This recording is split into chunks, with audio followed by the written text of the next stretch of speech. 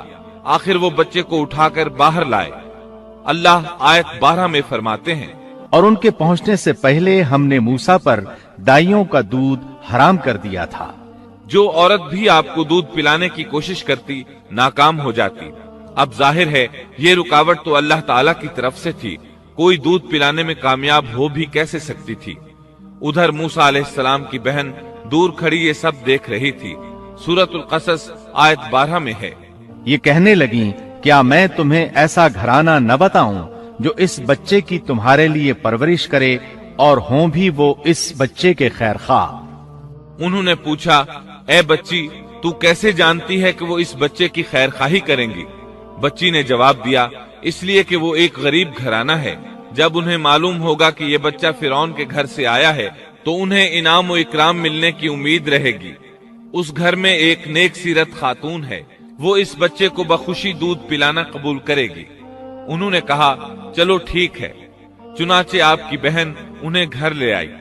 والدہ محترمہ نے بچے کو دودھ پلایا تو آپ نے فوراً دودھ پینا شروع کر دیا۔ سیدہ آسیہ نے ان کی طرف پیغام بھیجا کہ وہ محل میں آ جائے اور جب تک بچہ دودھ پیتا رہے وہ اس کے پاس محل ہی میں رہے، لیکن موسیٰ علیہ السلام کی ماں نے انکار کر دیا۔